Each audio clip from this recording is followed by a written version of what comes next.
Bonsoir. Chaque jour dans notre vie quotidienne, nous pensons agir de manière consciente. Mais est-ce vraiment le cas? Et dans quelle mesure? Est-ce que notre conscient est une marionnette dont notre inconscient tire les ficelles? C'est à ces questions qu'on tâchera de répondre ce soir. Mais tout d'abord, je vous propose de faire une expérience tous ensemble. L'exercice est simple, mais il demande beaucoup de concentration. Vous avez devant vous 8 basketteurs. Dès que je leur donnerai le top départ, ils vont commencer à jouer. Regardez bien, car vous devrez compter le nombre de passes de l'équipe en blanc. Prêt? Partez!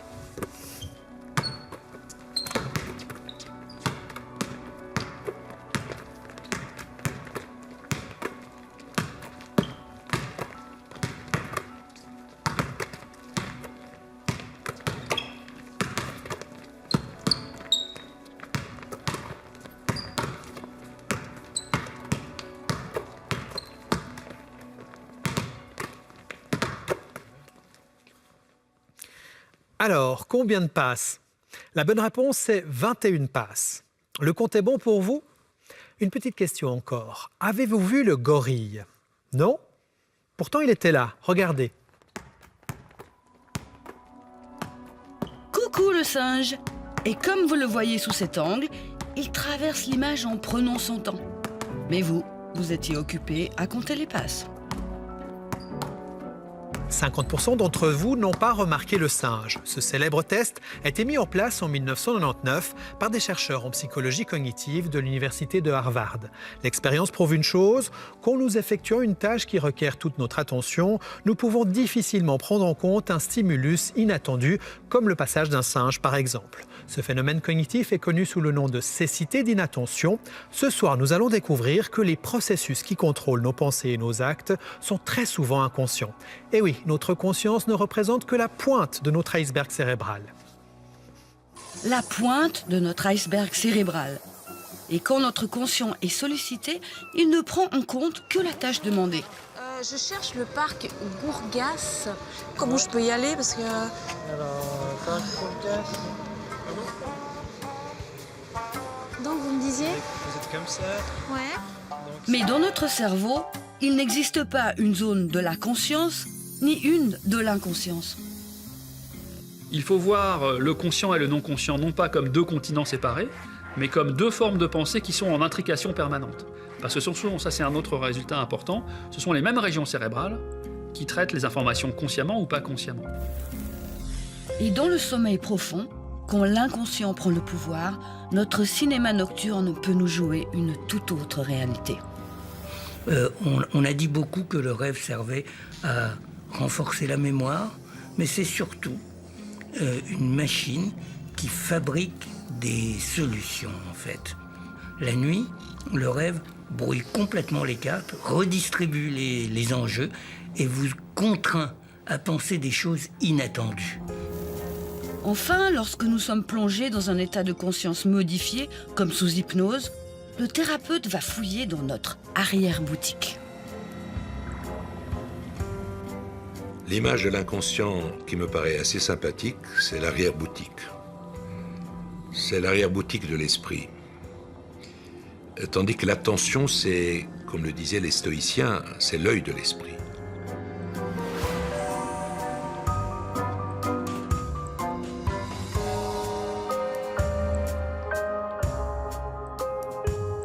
Le destin d'un individu du matin à son coucher, et on pourrait même dire pendant la nuit, c'est d'être bombardé de stimuli.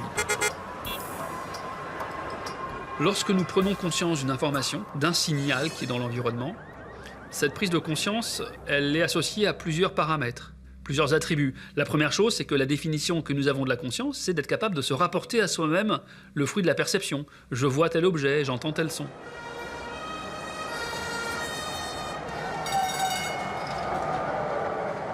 Et ce qui est important de comprendre, c'est qu'une fois que vous avez pris conscience d'une information, vous pouvez en fait lui faire subir tout ce que vous savez faire avec votre cerveau et votre esprit. Prenons un mot. Une fois que vous lisez un mot, vous pouvez accéder au sens du mot, mais vous pouvez également décider de vous souvenir d'un souvenir qui a trait avec le sens de ce mot. Vous pouvez décider de construire une phrase avec ce mot.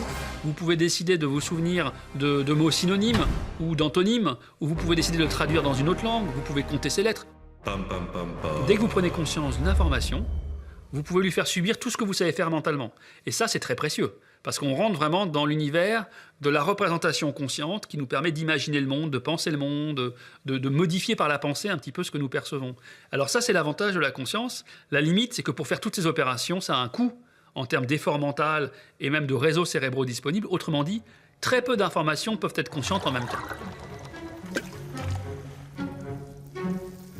On pourrait dire que la conscience est un peu comme le sommet de l'iceberg, ou la pointe de l'iceberg, c'est-à-dire c'est ce à quoi nous avons accès de manière évidente, naturelle.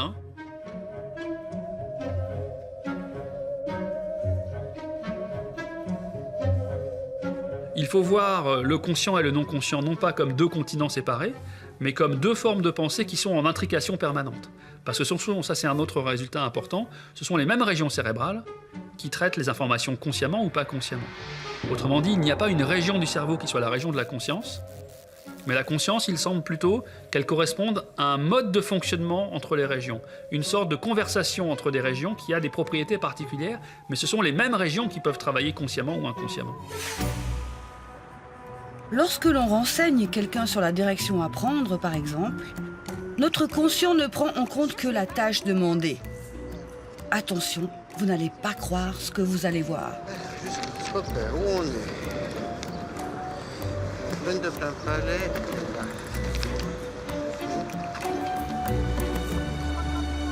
Où on est? C'est la rue Bergalone. Dès que vous descendez, c'est la rue des Maraîchers. D'accord. Ah, c'est ça la rue Bergalone. La rue des Maraîchers, c'est la rue qui part. Ah, sur la droite. Voilà. Ok, d'accord, très bien. Merci beaucoup. Hein. C'est gentil. Au revoir. Elles sont deux, habillées différemment mais de la même couleur. Leur ton de voix est très dissemblable. Les deux complices échangent leur place au passage du panneau diversion. Je cherche le parc Gourgas et je sais pas comment y aller depuis ici. Alors, nous, on se trouve... Vous pouvez le tenir, il n'y a pas de souci. Pardon, excuse. Donc, Nous, on se trouve juste ici, dans le coin. ok. Donc, vous pouvez prendre, en fait, la plus simple, c'est prendre la rue qui est là. C'est la rue. On aura pu changer beaucoup d'éléments de la première personne, voire son identité, sans que l'interlocuteur ne le remarque. Ça illustre bien le fait qu'avant que la porte ne passe, les paramètres, on pourrait dire les attributs, les objets visuels qui étaient perçus consciemment étaient une toute petite fraction de ce qui se passait. Et donc si on change la plupart d'entre eux, en général, on ne s'en rend pas compte. C'est un dernier point qui est illustré par ça, et c'est peut-être le plus difficile à comprendre, c'est que quand nous voyons le monde, nous prenons conscience de très peu de choses, mais nous croyons que nous voyons tout. Vous avez bien joué le jeu, sans vouloir. Ok, d'accord. Vous avez pas remarqué, vous avez pas remarqué? Attention. Super. C'est ça le truc. Oui. C'est un peu surprenant. Quand même. Voilà. On ne peut prendre conscience que d'une infime proportion des informations qui nous environnent. Et c'est comme ça qu'on s'explique aujourd'hui le fait que nous pouvons avoir des traitements inconscients très riches, très très variés, mais qui sont limités parce qu'il n'y a pas tous ces cadeaux offerts avec les traitements conscients. Et le traitement conscient est beaucoup plus riche, mais il est par définition limité. Il est lent, il demande de l'effort, il est tardif dans la perception. Donc tout ça fait qu'il y a un goulot d'étranglement et nous n'allons prendre conscience que d'une infime fraction de ce qui nous entoure.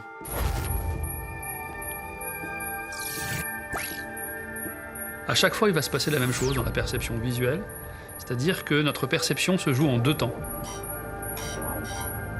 Dans un premier temps, ce qui va frapper votre rétine, les informations lumineuses qui vont s'imprimer sur la rétine, elles vont être transmises par le nerf optique au cerveau visuel. Autrement dit, ce qui se passe dans votre esprit-cerveau à ce moment-là, vous, comme sujet, vous n'êtes pas capable de vous le rapporter, de vous dire « Ah, j'ai vu le feu rouge, j'ai vu tel mot, j'ai vu telle image à la télévision, etc. » Et donc ça, c'est la première étape qui est assez complexe, assez riche, on peut parler de perception inconsciente, et elle va être suivie ou pas d'une deuxième étape qui est l'accès à la conscience, qu'on appelle la prise de conscience. Donc ça, c'est un message clé, on enchaîne deux temps. Premier temps non conscient, et deuxième temps, assez tardif pour nous, c'est 3/10 de seconde, la prise de conscience d'une information visuelle. Et pour renforcer encore la prédominance de l'inconscient, il y a la force des automatismes. 2000 ans de philosophie sur l'âme et la conscience nous ont expliqué depuis très longtemps qu'il y a d'abord l'habitude Donc l'habitude est un émoussement de la conscience. On peut d'ailleurs rentrer chez soi par habitude sans même se rendre compte qu'on est en train de rentrer chez soi. Et l'habitude, c'est énorme. C'est-à-dire, il y a des pans entiers de ma vie qui sont mis en mode routine et en mode habituel. C'est Ravesson, un philosophe, qui a très bien parlé de l'habitude, cette sorte d'automatisme du quotidien. Et donc là, il y a une absence de conscience. Et prendre conscience de ses habitudes, c'est déjà une belle démarche pour réfléchir sur soi-même.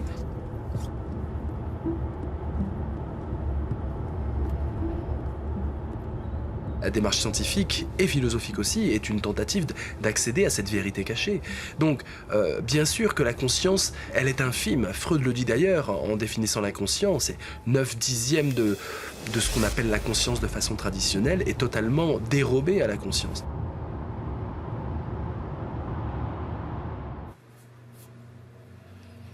Bonjour, bienvenue. Bonjour. Asseyez-vous, prenez place. Merci d'être là. La consigne est assez simple. On va vous diffuser une vidéo. Il faudra la regarder attentivement et puis noter les observations que vous faites sur la feuille devant vous. C'est parti.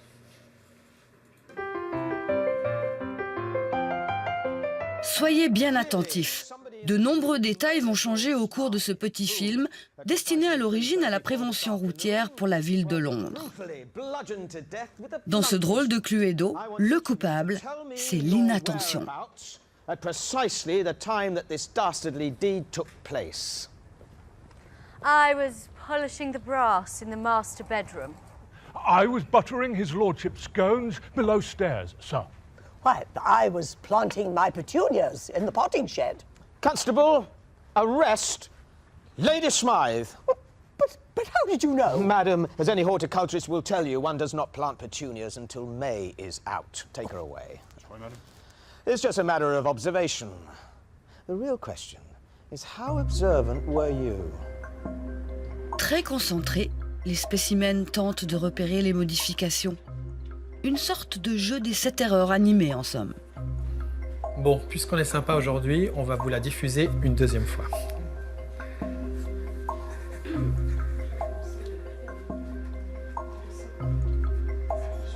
Somebody in this room murdered Lord Smythe, who, at precisely 3:34 this afternoon, was brutally bludgeoned to death with a blunt instrument. Nous ne sommes pas assez attentifs, c'est la morale de la scénette. C'est juste une question d'observation. Mais à quel point êtes-vous observateur, demande l'inspecteur. Bonne question. Et vous, avez-vous été observateur jusqu'au bout? Alors, maintenant que j'ai vos observations dans la main, je vous propose de regarder l'envers du décor de cette vidéo. Clearly, somebody in this room murdered Lord Smythe, who, at precisely 3:34 this afternoon, was brutally bludgeoned to death with a blunt instrument. I want each of you to tell me your whereabouts at precisely the time that this dastardly deed took place. I was polishing the brass in the master bedroom. I was buttering his lordship's scones below stairs, sir. Why, I was planting my petunias in the potting shed. Constable, arrest Lady Smythe. Alors, dans la première vidéo, j'ai remarqué, je pense parce que je suis une femme, le chapeau qui a changé. C'était la seule chose, je me suis dit, mais tiens, c'est bizarre. Ça vous a étonné de voir qu'il y en avait quand même 21? Oui, quand même, c'est énorme. Sur une petite scène comme ça. Donc là, j'étais super étonné et surpris. Ouais. Et puis là, je me suis fait avoir total. Le fait de ne pas les voir de façon immédiate comme ça, c'est très perturbant en fait. C'est énorme. Enfin, quand on voit la vidéo derrière, la personne qui est en train de regrimper sur le tapis pour se mettre à plat, c'est impressionnant. J'étais tellement occupée par les autres éléments que j'ai oublié de regarder si le cadavre avait changé. Ouais. Est-ce que vous avez remarqué aussi un changement, mais hors film? Non. Il y a quelque chose qui s'est passé Luigi? dans la salle. Ah non. Ah non, moi j'étais super occupée par le film, j'ai pas regardé ailleurs. On vous remontre l'image. Regardez bien. Luigi avant. Est-ce qu'il a changé de chaussures? Je sais pas. Non, j'ai rien remarqué de particulier. Luigi après. S'il y a quelque chose qui a changé, vous me l'apprenez, j'ai absolument rien Il a changé remarqué. de veste et de lunettes. Ah ben alors là, j'ai rien vu.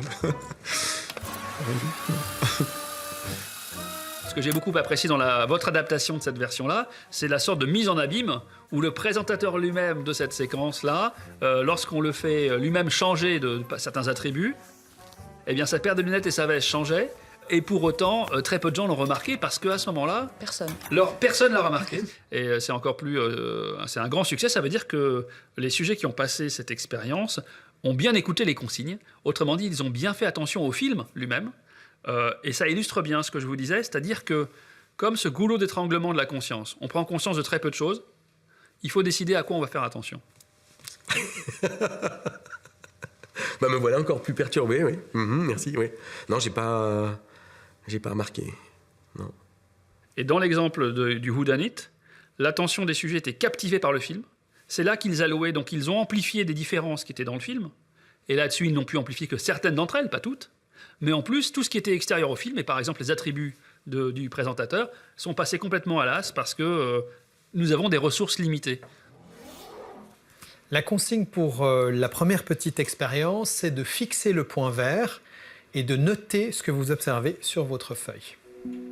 Continuons à découvrir les facéties que nous réserve notre cerveau, les bonnes farces de notre perception. Vous aussi, amusez-vous à faire l'exercice chez vous. Ne quittez pas le point vert des yeux. Il se passe quelque chose en fait, au fur et à mesure de la vidéo, on regarde la vidéo en fixant le point. Et il y a des choses qui, là par exemple, il y avait 3 points jaunes qui ont disparu, ou alors quand la figure s'arrête de tourner, on a l'impression que ça tourne dans l'autre sens. Voilà, c'est notre cerveau, je pense, qui nous joue des tours, ou notre vision. Et l'expérience que l'on fait subjectivement, c'est qu'on a l'impression au début, en voyant le dispositif d'abord immobile, on voit qu'il y a les 3 points, on voit qu'il y a la scène, et quand on fixe le point central, au bout d'un moment, de manière irrépressible, sans qu'on puisse le contrôler vraiment, certains des points immobiles vont disparaître de notre perception. Ouais, c'est assez rigolo, ça fait un peu des... ça fait quelques effets un peu physiques en fait sur un peu l'équilibre ou la sensation qu'on voit. Vous avez vu les points jaunes? J'ai vu les points jaunes, ouais. Mais il y en avait. Je ne sais pas. C'est Matrix en fait, cette expérience c'est Matrix.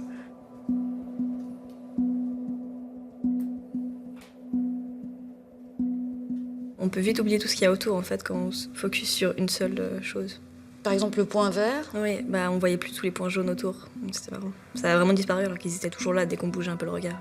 C'est que comme les points, eux, sont les seuls éléments de la scène visuelle qui ne bougent pas du tout, au bout d'un moment, quelques secondes, votre cerveau interprète ça comme étant en fait probablement quelque chose qui vient de la rétine plutôt que du monde extérieur, et cela est effacé de l'image dont nous prenons conscience. Votre cerveau-esprit, il fait des paris sur la réalité. Il dit, sachant ce que je sais, recevant ce que je sais, quel doit être le monde extérieur que je suis en train de percevoir.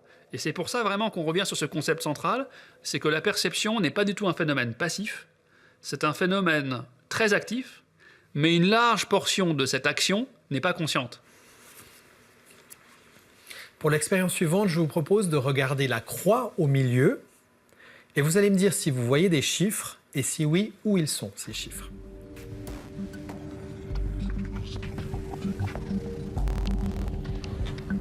De 300 à 33 millisecondes. Plus vite, toujours plus vite. Plus c'est rapide et moins on perçoit consciemment les informations. Ralenti 10 fois, c'est beaucoup plus facile. Vous avez repéré le 4 ? J'avais noté justement qu'il y a des chiffres qui apparaissaient dans différents coins, aussi au milieu. Et puis avec les lettres, vous les avez repérés, ceux-là? Oui. Bravo. Des impressions très très fugaces. C'est ça qui est un peu gênant, c'est d'avoir l'impression d'avoir vu quelque chose. De ne pas pouvoir le certifier, et encore moins de pouvoir dire ce que j'avais vu vraiment en fait. C'était un 6, un 9. Dans ce cas-là, vous avez l'impression que c'est votre conscient ou votre inconscient qui travaille? Là, j'ai l'impression que c'est mon inconscient qui travaille, qui me dit voilà, je pense que tu as vu ça. Et moi, conscient, si j'essaie de rester vraiment honnête, je peux pas le certifier en fait.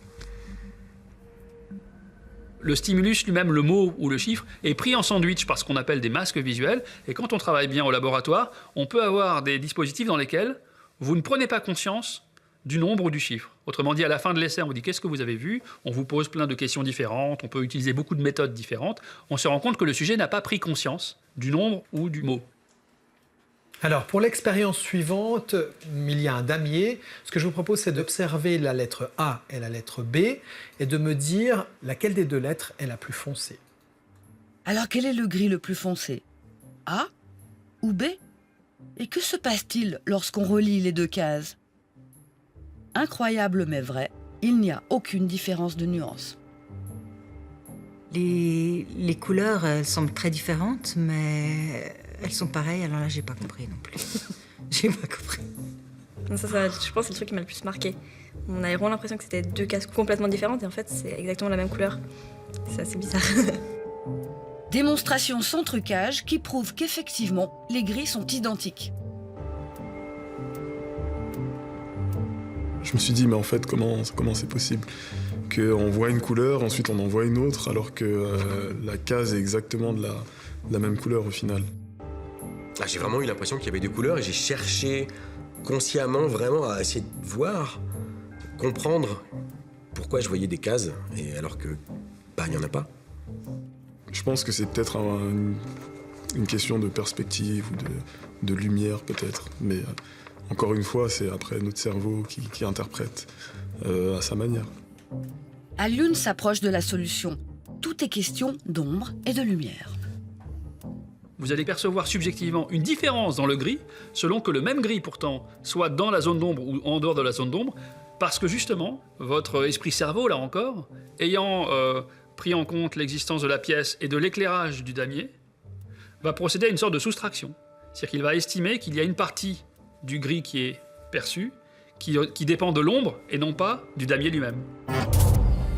Comment se repérer dans cette jungle inconsciente? Aujourd'hui, plus que jamais, nous avons besoin de retrouver la conscience de soi, d'être présent à soi-même pour résister à la dureté du quotidien et à l'accélération de tout.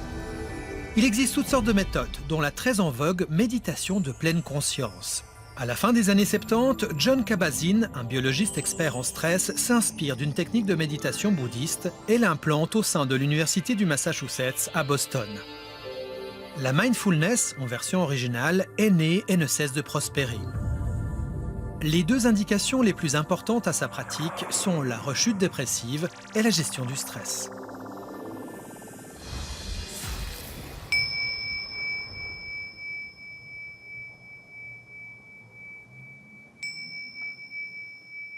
Aux hôpitaux universitaires de Genève, les groupes de méditation de pleine conscience sont organisés depuis 2004. Et alors, trouvons une position dans laquelle nous sommes confortables, tout en ayant le dos droit. Une position qui témoigne de la présence, de l'attention. Vous fixez un point sur le sol, environ 1 mètre de nous. Et prenons ces premiers instants pour prendre conscience de cette position et sentir l'expiration. Quand on mène une séance de pleine conscience, c'est vraiment la particularité, c'est qu'on n'induit rien du tout, parce qu'on ne cherche pas à modifier quelque chose, on cherche à être au contact avec ce qui est déjà là. Donc que ce soit de la tension ou que ce soit de la détente, on se reconnecte avec ce qu'on sent dans le corps, avec ce qu'on pense, avec ce qu'on vit, plutôt que d'être sur le pilote automatique où on passe à travers l'existence sans finalement se rendre compte de ce qui est là. Et progressivement, nous pouvons élargir le champ de notre conscience. On pourrait dire, avec une espèce de boutade, de paradoxe, que nous sommes la plupart du temps inconscients. C'est-à-dire que nous ne savons pas exactement où se trouve notre conscience, notre attention. Mais on peut sortir de cet état habituel, entre guillemets, d'inconscience ou de vagabondage de l'esprit pour apprendre à revenir là où nous souhaitons être vraiment éveillés. Une autre manière pour parler de de méditation, c'est un état d'éveil. Hein. Être éveillé, c'est ne pas être endormi, ce n'est pas être ailleurs. Donc, c'est vraiment être pleinement conscient, hyper conscient.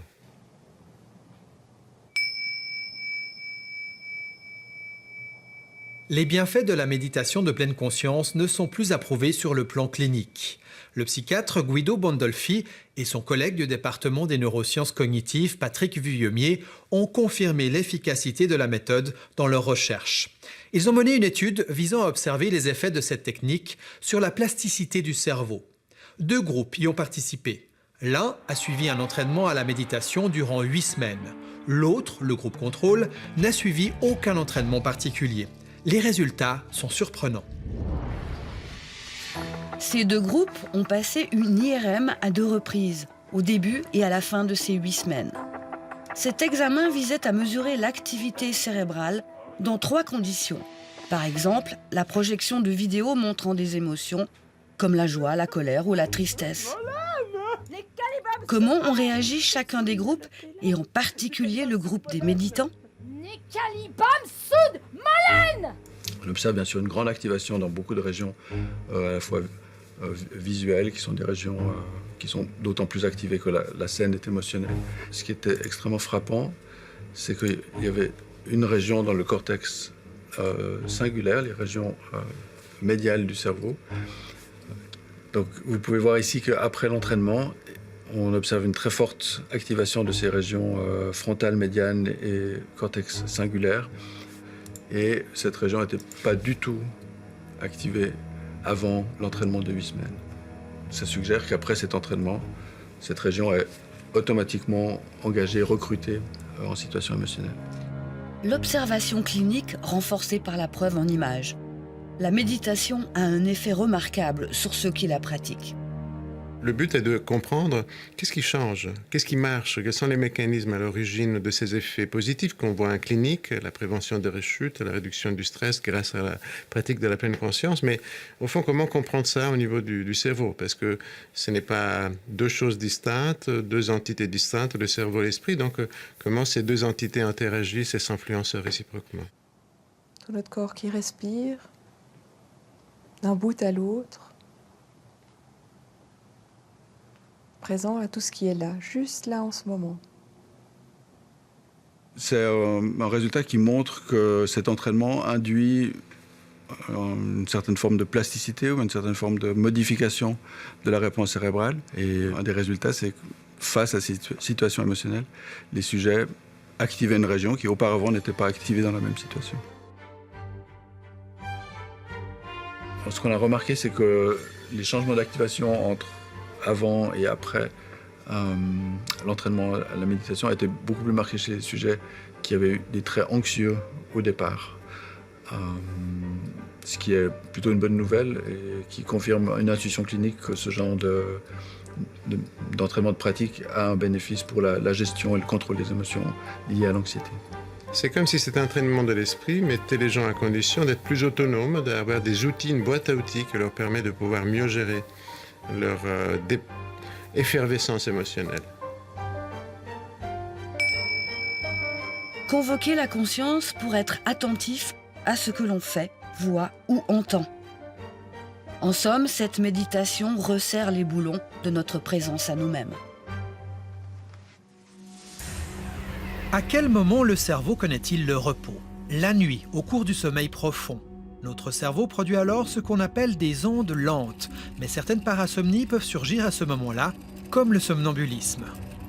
La nuit, c'est le royaume du rêve. Freud disait qu'il donnait accès à l'inconscient, qu'il était l'accomplissement d'un désir. On est revenu de ces théories depuis. Les civilisations anciennes pensaient que ces songes étaient des sens divines ou démoniaques. L'homme a toujours cherché à les interpréter, mais l'onirologie n'est de loin pas une science exacte. Depuis 50 ans, on a beaucoup appris sur le sommeil et les rêves. Des laboratoires sont consacrés à l'étude du sommeil. Mais on savait l'essentiel au Paléolithique déjà. Dans la grotte de Lascaux, on peut voir l'image d'un dormeur. Étendu, le sexe en érection, il voit des animaux passer. Le rêve du chasseur, la première représentation de l'homme rêvant, le tout premier film nocturne.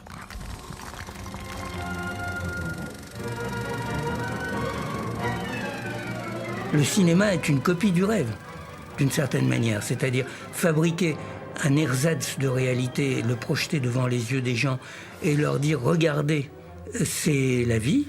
Eh bien, c'est exactement ça que fait le rêve, vous voyez. C'est comme si un autre être prenait les manettes de votre cerveau et produisait une réalité de substitution. Chaque soir, au coucher, on ne sait pas quel scénario notre esprit nous réserve. Film de genre, comédie sentimentale ou court-métrage érotique ? Notre petit Fellini inconscient va se mettre au travail. On a dit beaucoup que le rêve servait à renforcer la mémoire, mais c'est surtout une machine qui fabrique des solutions, en fait. C'est-à-dire, quand on pense dans la vie éveillée, on a une façon de penser qui est assez, on va dire, convenue. La nuit, le rêve brouille complètement les cartes, redistribue les enjeux et vous contraint à penser des choses inattendues.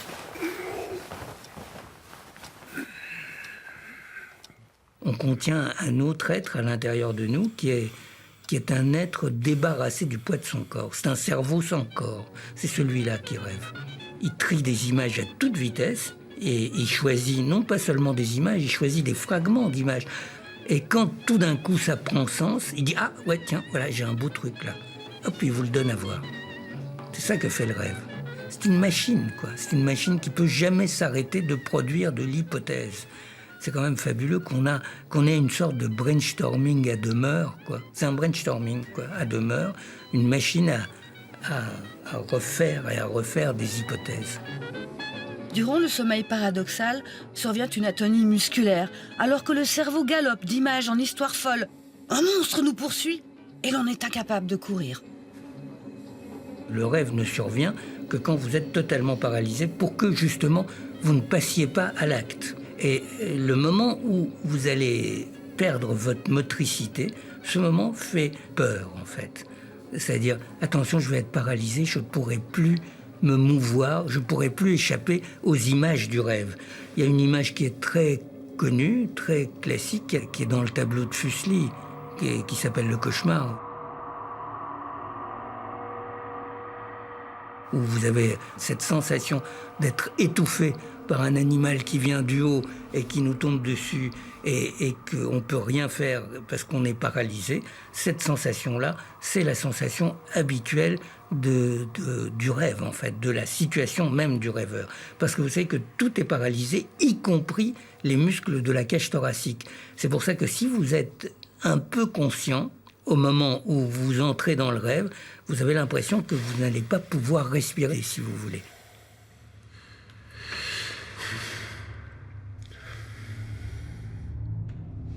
Et tout petit déjà, ce cinéma nocturne peut s'avérer terrifiant.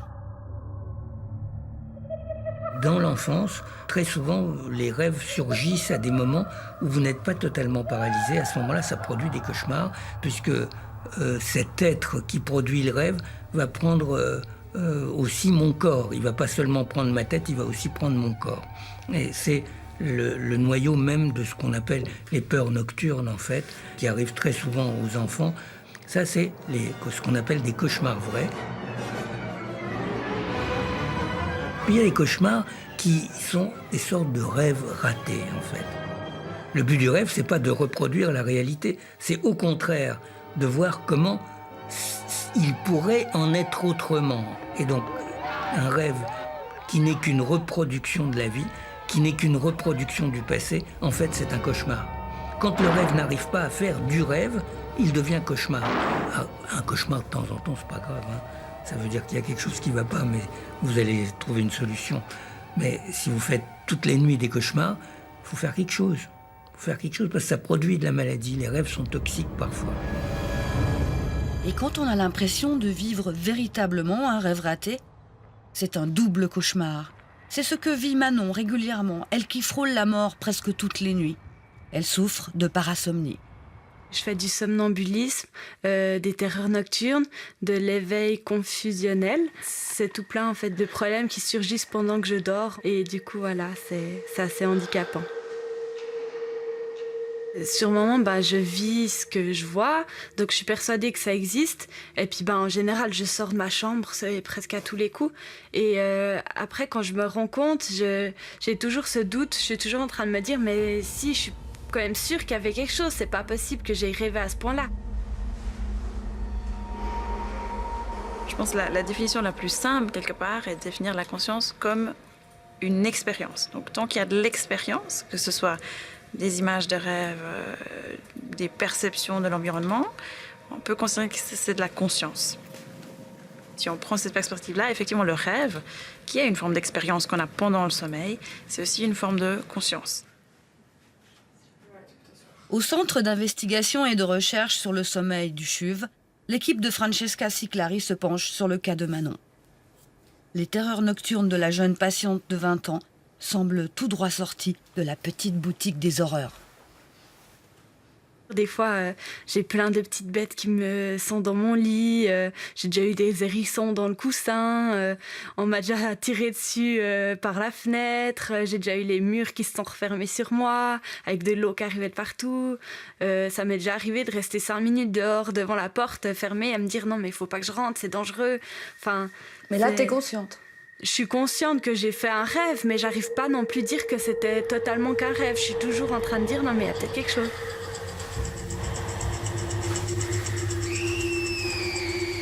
Très souvent, je crie de terreur, justement, c'est des cris d'horreur.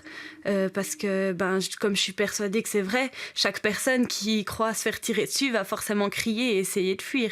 Donc du coup, j'essaye de fuir l'endroit en fait où je vois ces choses. Et jusqu'à ce qu'on vienne me réveiller, en général, mon papa m'entend souvent crier. Alors du coup, il vient me réveiller et me dire que je dois me calmer et tout ça. Puis après, j'essaye de faire la part des choses.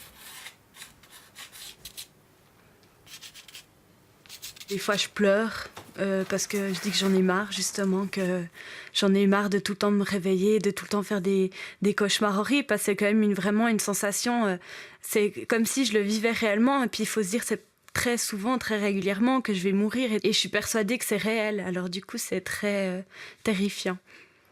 Malgré ces épisodes éprouvants, Manon travaille.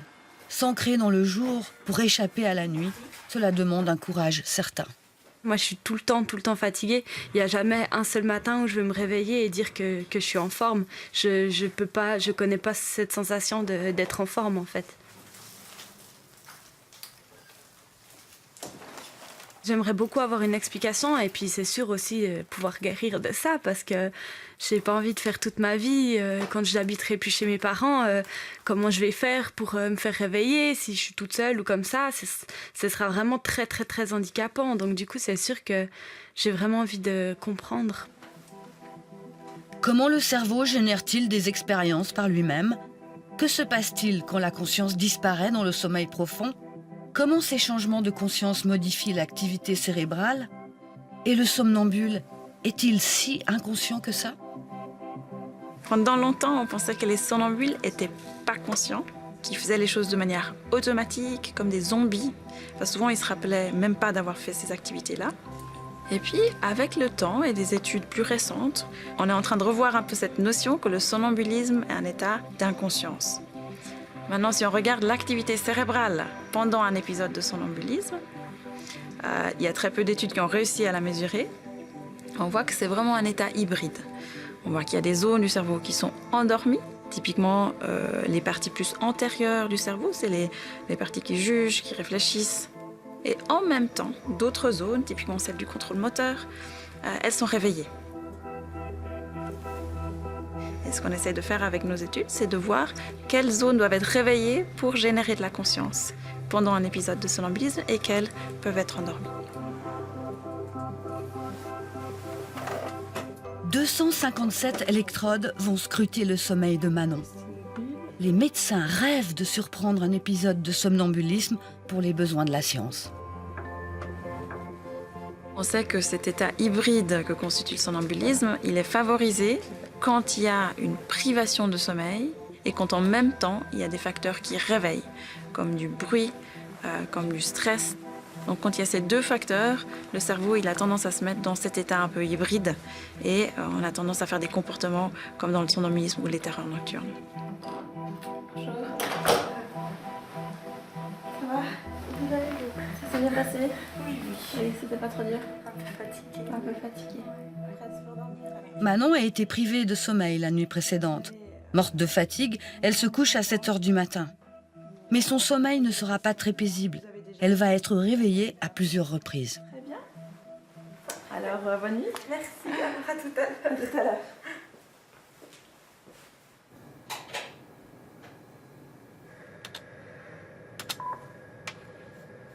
Manon, vous m'entendez?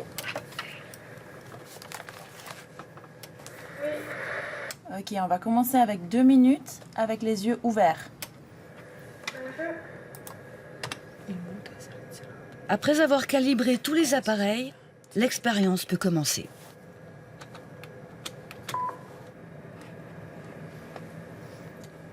Elle dort déjà, c'est bien.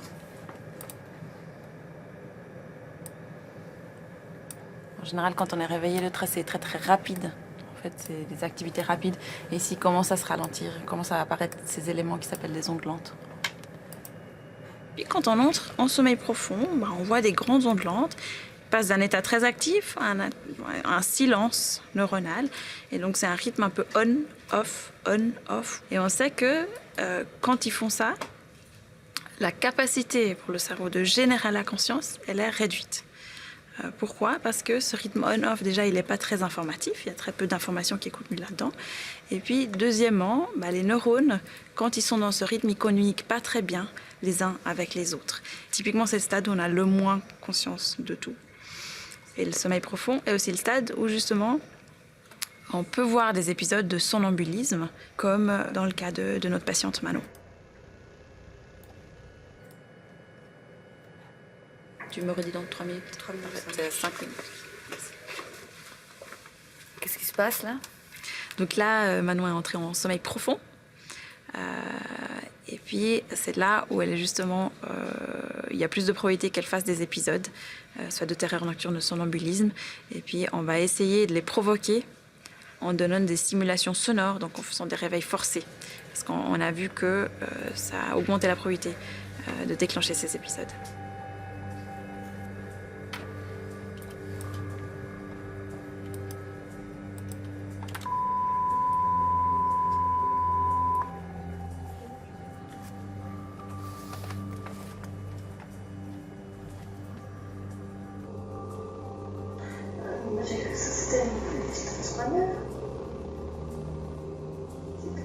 Manon a fait un petit réveil confusionnel. Donc, elle dormait en sommeil profond. Tout d'un coup, elle a ouvert les yeux, elle s'est regardée un peu autour de manière un peu perplexe. Elle m'a raconté une expérience dans laquelle elle devait prendre une douche. Qu'est-ce qui vous passait par la tête juste là?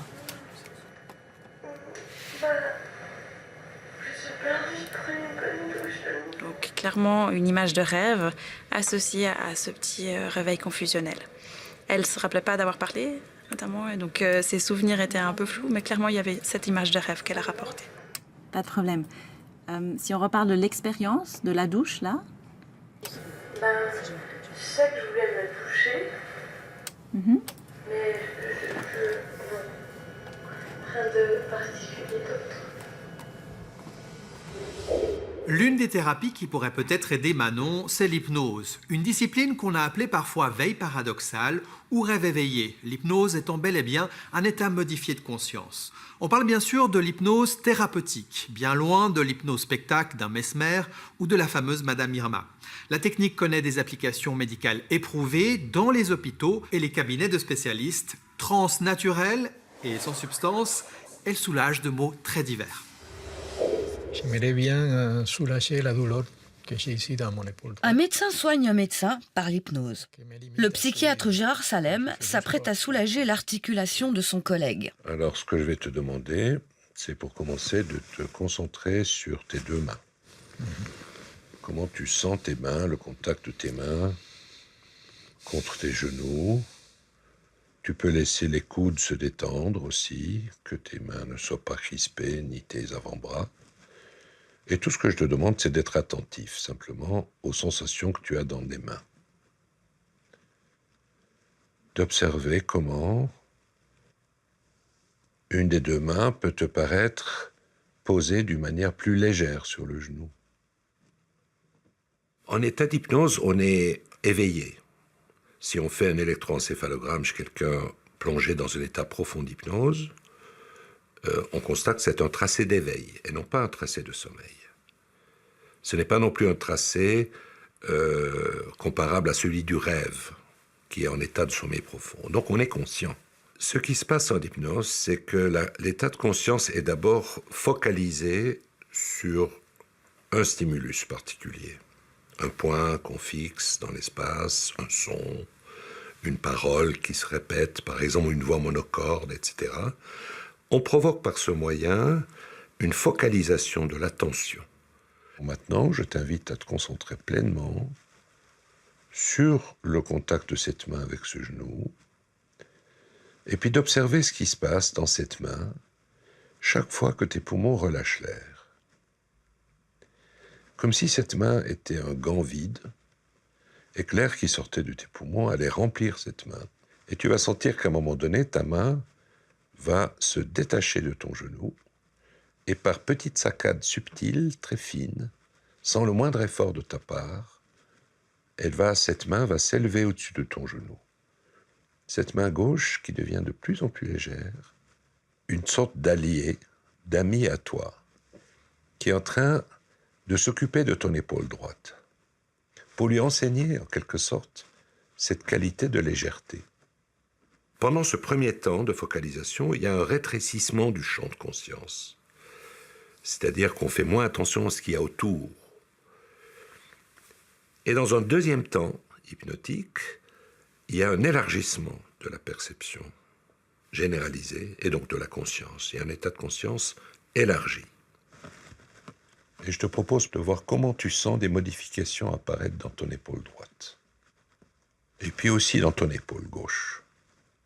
En laissant ton corps faire par un jeu subtil de balancier et d'équilibre une dilution progressive de la sensation de douleur qui va avantageusement être remplacée par une sensation de légèreté agréable.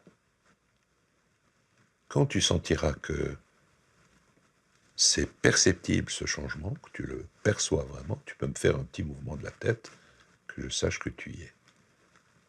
D'accord.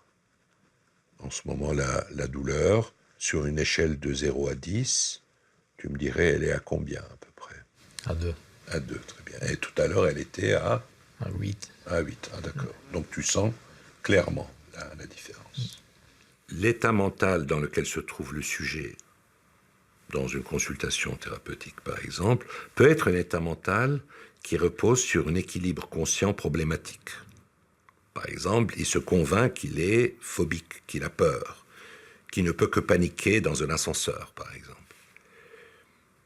Et l'hypnose va provoquer un désordre dans cet ordre, provisoirement, pour recréer un nouvel ordre, réorganiser, aider le sujet à se réorganiser et à relativiser complètement cette peur. Et il se retrouve dans un nouvel aménagement des contenus psychiques et un nouveau rapport à soi-même. Et maintenant, tu peux laisser ta conscience s'élargir globalement à tout ton corps et reprendre contact avec ton environnement, ici et maintenant, dans ce bureau. L'image de l'inconscient qui me paraît assez sympathique, c'est l'arrière-boutique. C'est l'arrière-boutique de l'esprit. Tandis que l'attention, c'est l'œil de l'esprit. Réorganiser le conscient à l'aide de l'inconscient. C'est ce que Jacques Denervaux a accompli il y a une trentaine d'années à l'aide de Gérard Salem. Jacques souffrait d'un important bégaiement. Grâce à des séances d'hypnose parfois originales, il s'est pratiquement guéri de son problème.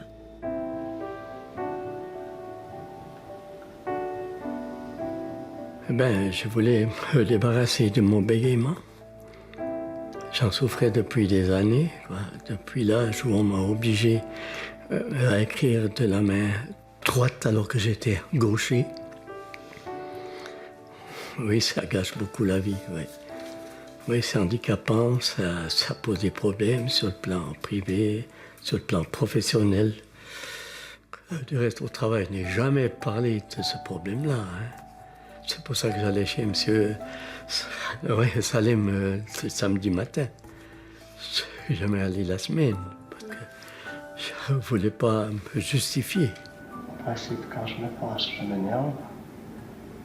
Pour se fâcher, pour répliquer en restant très ferme, très calme. Ça, c'est mon rêve. Je mettais ça alors en sourdine, quoi. Vous parliez pas? Si, je parlais, mais c'était tout par un moment. Il y a des moments où ça allait bien, puis il y a des moments où j'étais bloqué. Évoquer cette période de sa vie n'est pas facile pour Jacques. L'émotion le bloque encore par moments. Ça suffit, assez, ça suffit. Je veux et j'exige des excuses. Encore plus fort. Ça suffit, assez, ça suffit. Je veux et j'exige des excuses. Mon plan a été avec lui d'abord de lui faire vérifier qu'il pouvait ne pas bégayer, en état d'hypnose. Et c'est ce qu'on a fait, et je le filmais en vidéo. Et il a vu comment, en état d'hypnose, il pouvait aligner ses phrases sans bégayer, ce qui l'a convaincu que c'était une bonne approche pour lui. Puis quand on est en état d'hypnose, on est très conscient, hein? Mais on est très détendu, et puis on respire profondément. C'est vraiment très agréable. On parle, on peut discuter en état d'hypnose. Et puis on est très réceptif, oui, très très réceptif. Mais quand il sortait de l'état d'hypnose, il se remettait à bégayer. Alors comment faire durer cette nouvelle compétence? Il fallait l'entraîner un peu à se montrer plus affirmé, un peu plus agressif peut-être. Je lui ai demandé quelles insultes il connaissait, par exemple. Espèce de salopard, ou bien crapaud, un voyou, emmerdeur, etc. Il y a toute une litanie. Il m'a sorti quelques insultes du genre chenapan, tadier, ou des choses comme ça, qui étaient très sympathiques et très amusantes. Et je me suis permis de lui remettre une liste que j'ai composée moi-même d'insultes beaucoup plus corsées, qui l'ont fait un peu rougir, mais qu'il devait réciter en état de transe hypnotique, comme une sorte de mantra, comme ça. Pardon, Cornard. Ta gueule du con. T'es bouché comme une pissotière. Tu peux toujours te l'accrocher. Il ne te suffit pas d'être perdre, il faut qu'on t'affranchisse. Faut pas rire.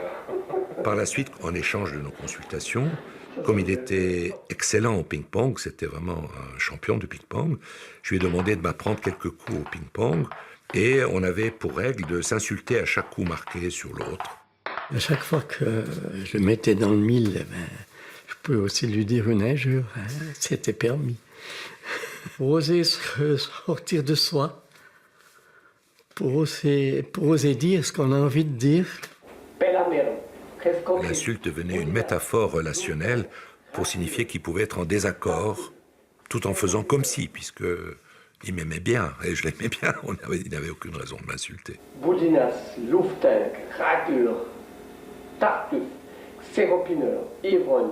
Ça a libéré la part d'agressivité toujours contenue, toujours refoulée en lui à cause de cette culpabilité vécue dans l'enfance injustement, et qu'il a fallu retrouver en état d'hypnose pour renouer avec une partie plus confiante en lui-même. Retrouver confiance, pardonner, absoudre le passé. C'est le chemin que Jacques a suivi. C'est une sorte de révolte intérieure, si on veut bien. Oui, j'écrivais très bien avec la main gauche. Et c'est mon père qui m'a fait écrire de la main droite. Et très longtemps, j'en voulais à mon père. Jusqu'au jour où un de mes frères m'a dit mais non, c'est pas la faute à papa, c'est l'institutrice qui a exigé que tu le fasses. Et puis mon père a dû appliquer, si on veut bien. Mais là, j'ai pas pu en parler avec mon père de ça parce qu'il était décédé quand j'étais très jeune. Alors, j'ai pas pu mettre la chose au point avec lui.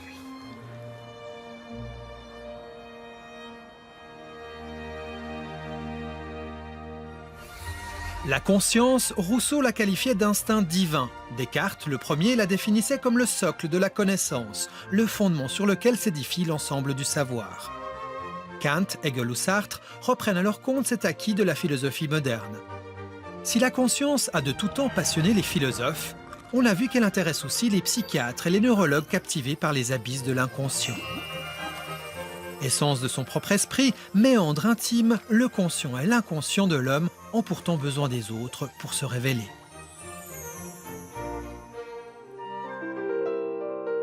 Pour moi, je rattache la conscience à l'étymologie du mot, la science avec, con en latin, avec. C'est-à-dire c'est pour moi les représentations que l'on partage en commun. La conscience, selon moi, c'est dans le rapport à l'autre qu'elle m'apparaît. Robinson Crusoe sur son île perd la conscience du monde et devient son île. Il devient les arbres, il devient les oiseaux, il devient sa grotte. Et il suffit que vendredi arrive pour que tout d'un coup, l'île devienne quelque chose d'objectif puisque c'est quelque chose que l'on partage. La conscience, c'est dans le rapport à l'autre ce que je dois partager avec l'autre. Les sensations, l'espace commun, le domaine du langage. Dès qu'il y a un partage avec l'autre, il y a conscience. C'est Bergson qui définit la conscience comme la faculté du choix par excellence. Mais pour pouvoir choisir, il faut ne pas savoir. La conscience est plus une force d'oubli de tous les dilemmes que j'ai en moi-même, une force d'abstraction de tous les conflits psychologiques que j'ai en moi-même pour pouvoir choisir et agir. Il y a toujours l'idée d'à un moment, je dois suspendre ma délibération interne. Et donc, je vois plus la conscience comme une sorte de fulgurance de l'autorité. De façon autoritaire, à un moment, j'arrête de douter et de façon autoritaire, je suis dans la fulgurance de dire c'est ça le choix.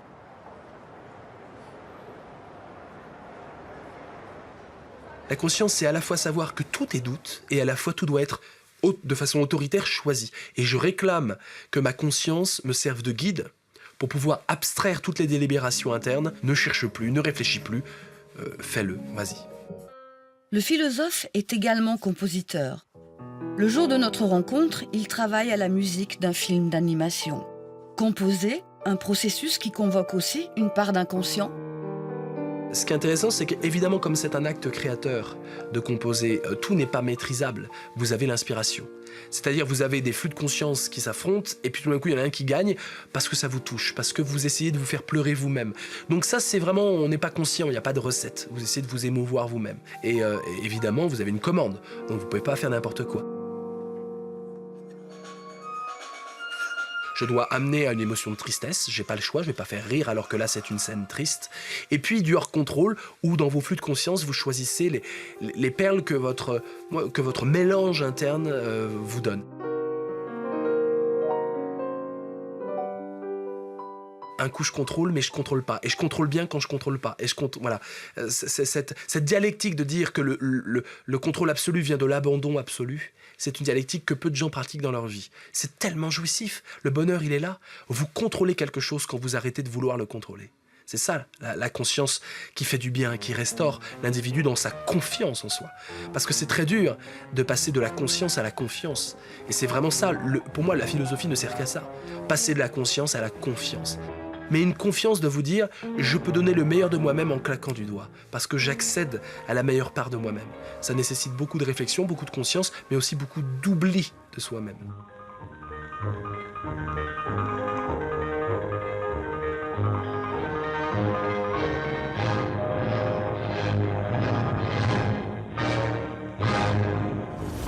Voilà, on arrive à la fin de cette émission un peu particulière, puisqu'après 7 ans d'existence, Spécimen vous tire sa révérence. Il s'agissait ce soir du dernier numéro. Mais que les amateurs de psychologie se réjouissent, puisque dès le mois de septembre, nous vous proposerons une toute nouvelle émission dédiée au comportement humain et aux émotions. Une fois par mois, Dans la tête de se penchera sur nos comportements pour mieux les comprendre. Au menu, des experts, un invité spécial, des portraits poignants et surtout, nous continuerons à reproduire devant les caméras des expériences de psychologie avec nos sujets volontaires. L'ensemble de l'équipe de Spécimen vous souhaite un très bel été. Quant à moi, je me réjouis de vous retrouver juste après. Excellente soirée, à bientôt.